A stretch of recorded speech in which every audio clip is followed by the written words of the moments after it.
Hello बच्चों, आज हम एडग्रेड अभ्यास पुस्तिका 2025-26 सेशन के लिए जो आपको स्कूल से दिया गया है उसका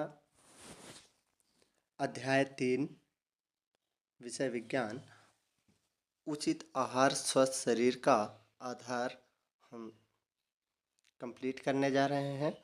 तो बच्चों, ये आपका 2025-26 का न्यू पुस्तक है, जिसमें सबसे पहले आपका दिया हुआ है बहुविकल्पी प्रश्न है, जिसमें से 4 ऑप्शन में से आपको छांट करके एक आंसर देना है। तो बच्चों चलो अब हम शुरू करते हैं कि सबसे पहला दिया है सही विकल्प चुनकर लिखिए। अब इसमें दिया है, पहला है फल, पिज़्ज़ा और केक, आइसक्रीम, दूध और चॉकलेट है। इनमें से बच्चों आपको छांट करके लिखना है कि इनमें से किन किन खाद्य सामग्री को संतुलित आहार में सम्मिलित होना चाहिए। तो बच्चों आपका आंसर हो जाएगा संतुलित आहार के लिए,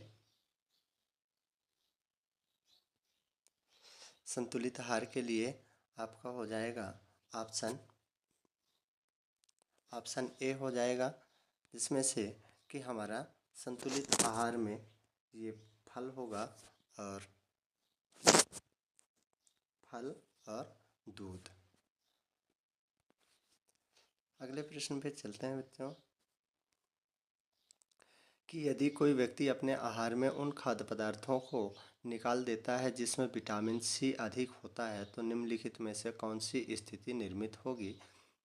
तो बच्चों, अगर विटामिन सी को अगर अपने खाद्य पदार्थों से अगर हम निकाल देते हैं तो इससे हमें स्कर्वी रोग हो सकता है।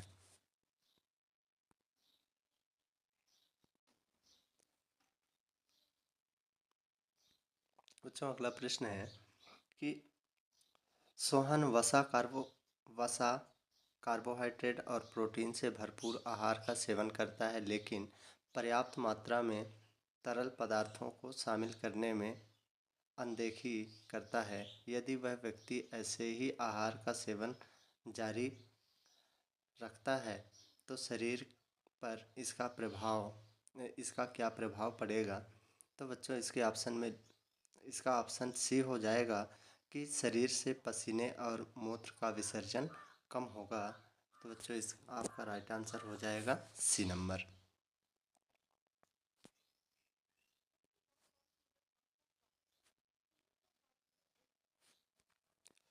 अगला प्रश्न है बच्चों कि एक छात्र ने केले में विद्यमान पोषक तत्वों का परीक्षण किया। उसने एक परख नली में केले का टुकड़ा रखा और पतली आयोडीन घोल की 2-3 बूंदें मिलाई। उसमें उसने नीला काला रंग बनते हुए देखा। इससे क्या निष्कर्ष निकाला जा सकता है। तो बच्चों इसका आपका राइट आंसर हो जाएगा ऑप्शन डी, कार्बोहाइड्रेट की मौजूदगी। तो बच्चों इसको आप यहाँ पर लिख लीजिएगा। पांचवा है संजू बिस्किट, नूडल्स और ब्रेड का भोजन लेता है। उसे अक्सर पेट में दर्द और कब्ज की शिकायत रहती है। कब्ज से छुटकारा पाने के लिए उसे अपने आहार में क्या बदलाव करना चाहिए। तो बच्चों इसमें इसका राइट आंसर हो जाएगा ऑप्शन बी, आहारी रेशे रुक्षांश युक्त आहार लेना चाहिए।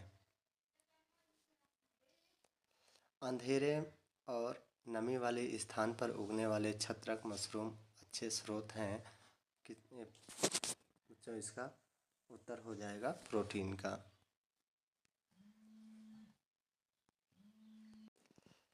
बच्चों अगला प्रश्न है गुजरात के कच्छ के छोटे रण में रहने वाले अगरिया जनजाति समुदाय की एक पारंपरिक प्रथा है।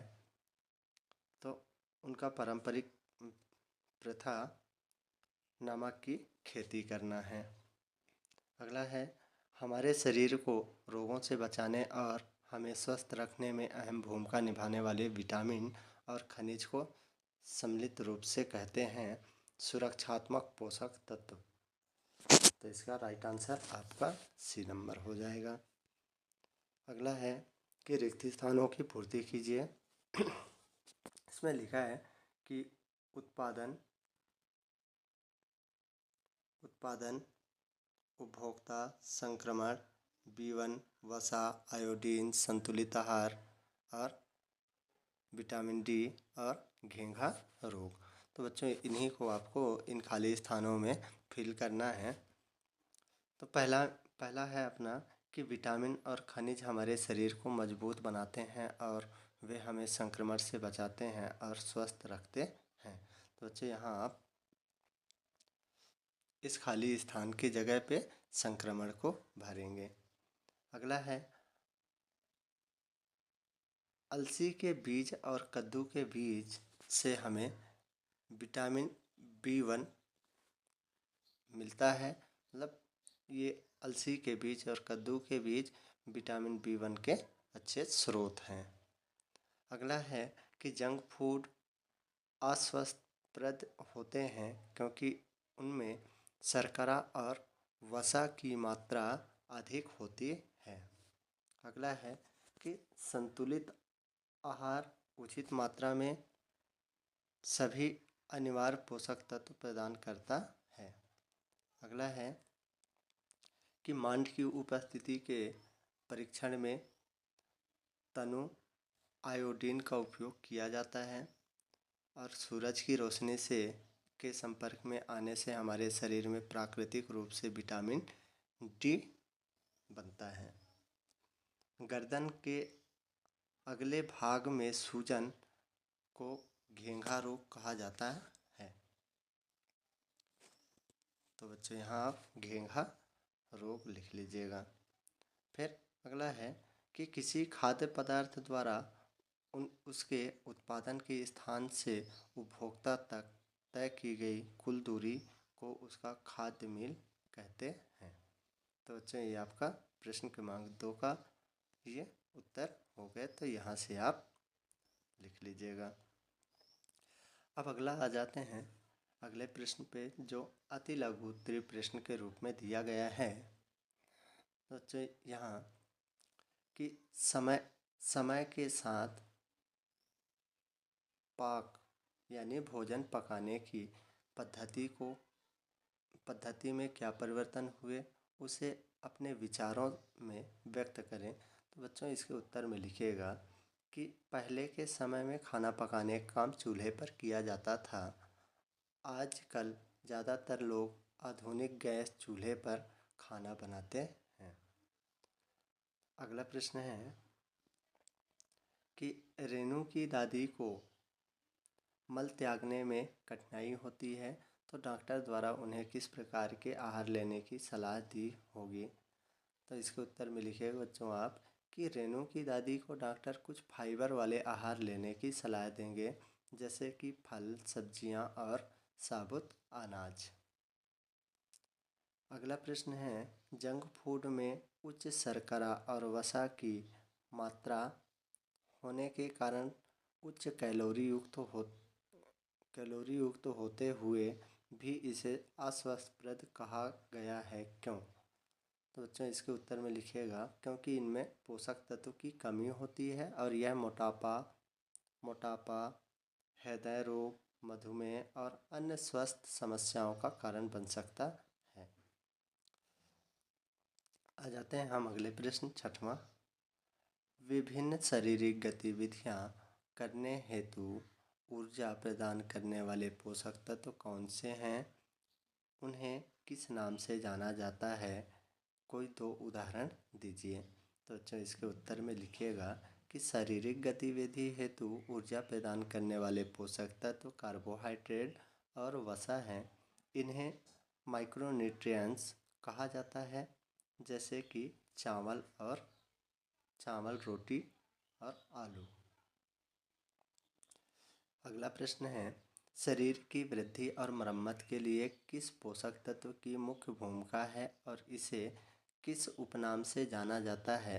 इसके कोई 2 जंतु स्रोत के नाम लिखिए। तो इसके उत्तर में लिखिएगा आप कि शरीर की वृद्धि और मरम्मत के लिए प्रोटीन मुख्य भूमिका निभाता है। इसे शरीर के निर्माण खंड कहते हैं। इसके दो जंतु स्रोत मांस और अंडे हैं। तो बच्चों यहाँ से आप इसके आंसर लिख लीजिएगा। अगला प्रश्न है कि हमारी अस्थियों और दांतों को मजबूत बनाए रखने में किस खनिज तत्व की महत्वपूर्ण भूमिका होती है और इसे खनिज तत्व के कोई दो स्रोत लिखिए। तो जो इसके उत्तर में लिखिएगा कि हड्डियों और दांतों को मजबूत बनाने में कैल्शियम और फास्फोरस महत्वपूर्ण खनिज हैं। इसके स्रोत हैं, इसके स्रोत में लिख लीजिएगा कैल्शियम है, दूध है, दही है, पनीर है, हरी सब्जी है और फल इत्यादि इसके मुख्य स्रोत हैं। जो अगले प्रश्न में आ जाते हैं, भारत सरकार की कौन सी एजेंसी खाद्य गुणवत्ता को नियंत्रित करती है और क्यों?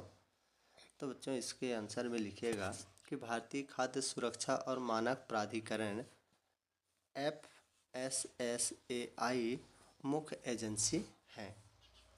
यह एजेंसी सुनिश्चित करती है कि इससे उपभोक्ता को सुरक्षित और पौष्टिक भोजन उपलब्ध हो।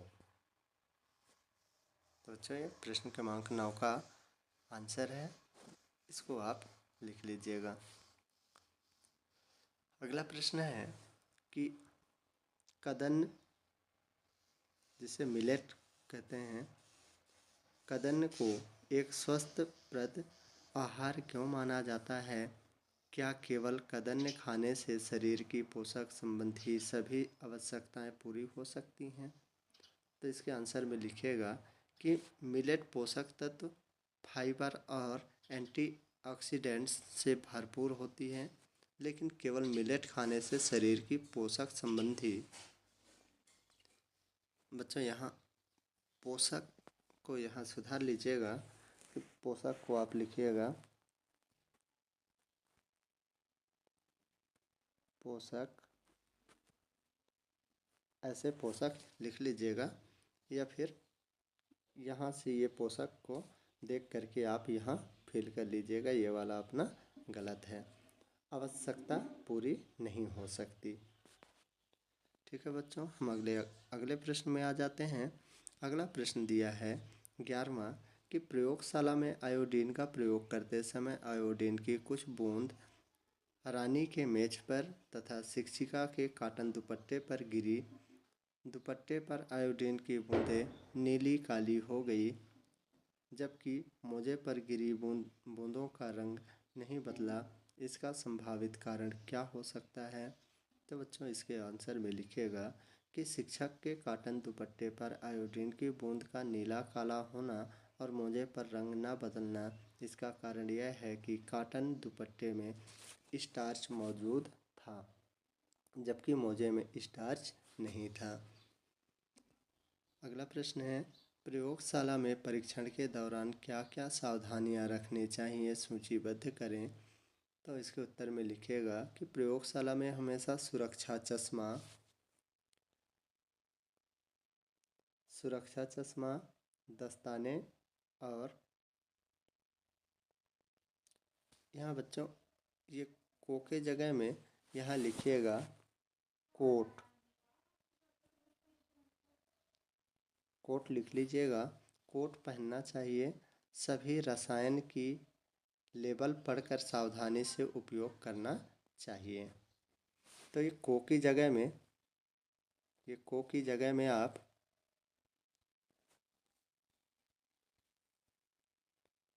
को की जगह में इसको आप लिखिएगा बच्चों।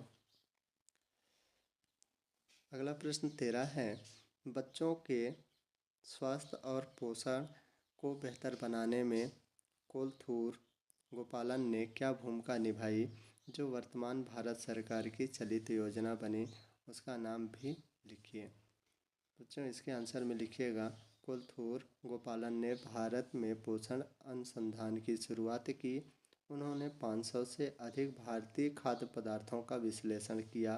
वर्तमान में भारत सरकार की मध्याह्न भोजन योजना, जो भारत सरकार द्वारा चलित योजना है। तो बच्चों इसके आंसर में 13 का आंसर ये है। अगला है कि ध्रुवीय भालू शीत निष्क्रियता के समय बिना खाए जीवित रहता है, कैसे? तो ध्रुवीय भालू, यहाँ बच्चों आप ध्रुव के जगह में ध्रुवीय भालू लिखिएगा। ध्रुवीय भालू अपने शरीर की अपचय दर को धीमा कर देते हैं और ऊर्जा की खपत कम कर देते हैं। इस समय वह अपने शरीर में जमा वसा का उपयोग करते हैं। अगला प्रश्न है प्रश्न क्रमांक 15 कि निम्नलिखित खनिज एवं विटामिन के कार्य, स्रोत तथा उनकी कमी से होने वाले अभावजन्य रोग एवं उनके लक्षणों को तालिकाबद्ध कीजिए। तो बच्चों यहाँ लिखिएगा आप कि भोजन के घटक विटामिन या खनिज हैं। विटामिन B1, विटामिन और आयरन। तो विटामिन B1 क्या कार्य करता है? तो ये तंत्रिका कोशिका को स्वस्थ रखता है। और विटामिन B1 हमें मिलता है मांस और अंडे से, और इससे होने वाले अभावजन्य रोग होता है एनीमिया, और इसका लक्षण है थकान महसूस करना और सांसों का फूलना। अगला है विटामिन। तो विटामिन कार्य करता है शारीरिक वृद्धि और विकास के लिए, और इसका मुख्य स्रोत है फल और सब्जियों से ये हमें विटामिन मिलता है। इससे होने वाले रोग होता है रतौंधी, और इससे थकान भी होती है और शरीर में कमजोरी भी महसूस होती है। आयरन हीमोग्लोबिन को बढ़ाता है, और इसका मुख्य स्रोत है पालक और गुड़, और इससे होने वाले रोग होते हैं एनीमिया, और इसका लक्षण होता है चक्कर आना। अगला प्रश्न है किसी खाद्य पदार्थ को कागज में लपेटने पर कागज पर तैलीय धब्बा बन जाता है। यह तैलीय धब्बा किसकी उपस्थिति दर्शाता है? इस धब्बे से होकर आने वाला प्रकाश कैसा दिखाई देगा? तो बच्चों इसके उत्तर में लिखिएगा कि तैलीय धब्बा वसा की उपस्थिति दर्शाता है, और इस धब्बे से होकर आने वाले प्रकाश परभासी दिखाई देता है। बच्चों यहाँ परभासी का अर्थ होगा कि आर पार दिखाई देना। अगला है 17वां कि किसी समुचित वृद्धि एवं विकास के लिए आवश्यक आहार में क्या क्या सम्मिलित हैं और इस आहार को क्या कहते हैं? तो इसके उत्तर में लिखिएगा बच्चों आप कि शरीर की वृद्धि और विकास के लिए कार्बोहाइड्रेट, प्रोटीन, वसा, विटामिन और खनिज लवण होना चाहिए, और इसे संतुलित आहार कहते हैं। प्रश्न क्रमांक 18 है कि खुशहाल व सुखी जीवन जीने के लिए अच्छा स्वास्थ्य अनिवार्य है। इस कथन की पुष्टि अपने शब्दों में कीजिए। तो बच्चों इसके आंसर में लिखिएगा कि अच्छा व स्वस्थ व्यक्ति की मानसिक, शारीरिक और सामाजिक खुशहाली की स्थिति है। बीमारियों से बचने और खुशहाल जिंदगी जीने के लिए स्वास्थ्य को बनाए रखना महत्वपूर्ण है। अगला प्रश्न है बच्चों दीर्घ उत्तरीय प्रश्न है 19वां कि खेत से भोजन हमारी थाली तक कैसे पहुंचता है? इस प्रक्रिया के क्या चरण हैं? खाद्य मील को कम करना क्यों महत्वपूर्ण है? तो बच्चों इसको लिखिएगा इसमें कि खेत से भोजन हमारी थाली तक पहुंचने में उत्पादन, प्रसंस्करण, वितरण और उपभोक्ता शामिल हैं।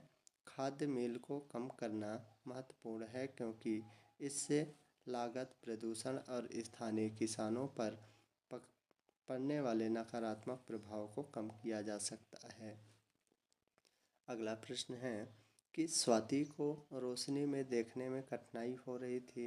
चिकित्सक ने उसकी दृष्टि का परीक्षण किया और एक विशेष विटामिन पूरक सप्लीमेंट लेने की सलाह दी।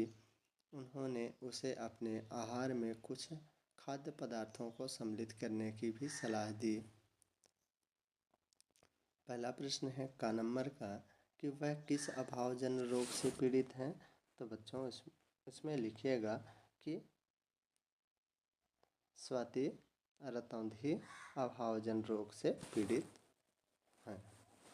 अगला है कि उसके आहार में किस खाद्य घटक की कमी हो सकती है। तो विटामिन ए की कमी से हमें रतौंधी रोग होती है, तो उसको विटामिन ए की कमी हो सकती है।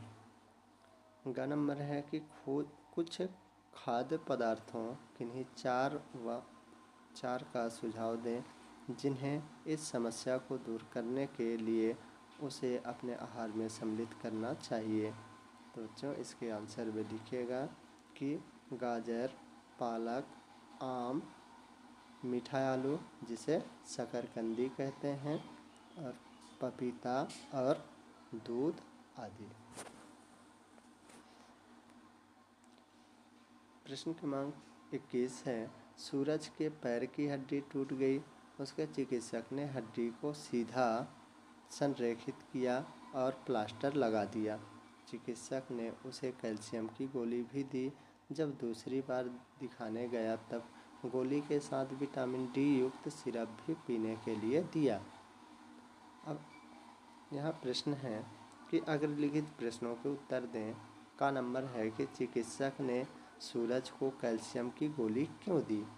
तो बच्चों इसके उत्तर में लिखिएगा कि कैल्शियम हड्डियों का प्रमुख घटक है। यह टूटी हड्डियों को जोड़ने और मजबूत रखने में सहायता करता है।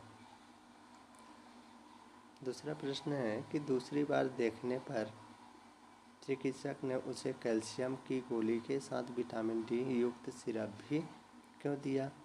तो इसके उत्तर में लिखिएगा कि विटामिन डी शरीर के हड्डियों के लिए कैल्शियम को अवशोषित करने में सहायता करता है।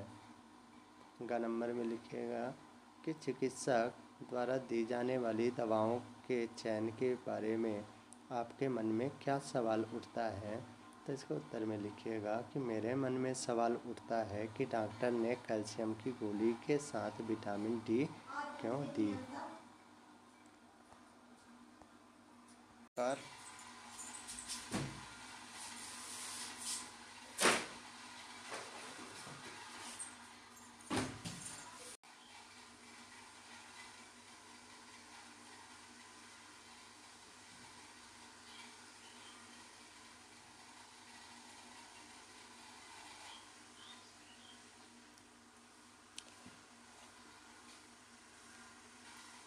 प्रोजेक्ट पहला है आपके द्वारा साप्ताहिक उपभोग की जाने वाली खाद्य सामग्री की सूची तैयार कीजिए एवं उसमें उपस्थित पोषक तत्वों का विवरण दीजिए।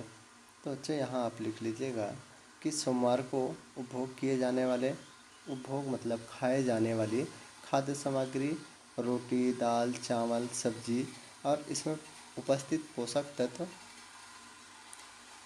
पोषक तत्व हमारा क्या होगा, आयरन और कैल्शियम।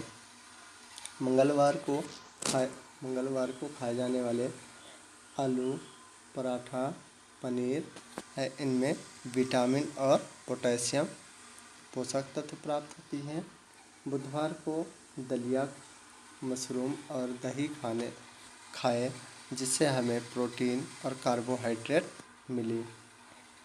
गुरुवार को सेब खाया, पोहा, भिंडी और रोटी खाए जिससे हमें विटामिन ए मिला और विटामिन सी मिला।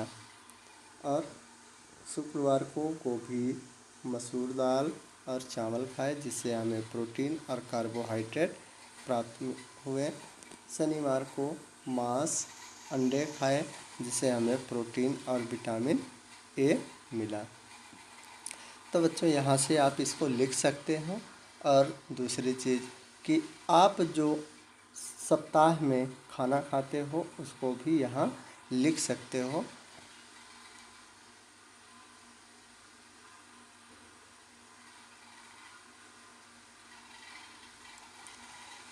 अगला है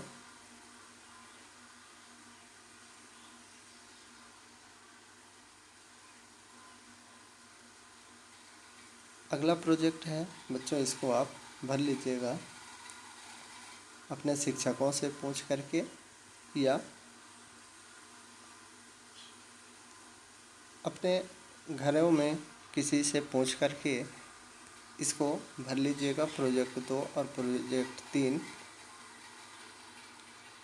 अगर बच्चों आप इस चैनल को पहली बार देख रहे हैं तो प्लीज़ लाइक, सब्सक्राइब और शेयर ज़रूर कर दीजिएगा। धन्यवाद।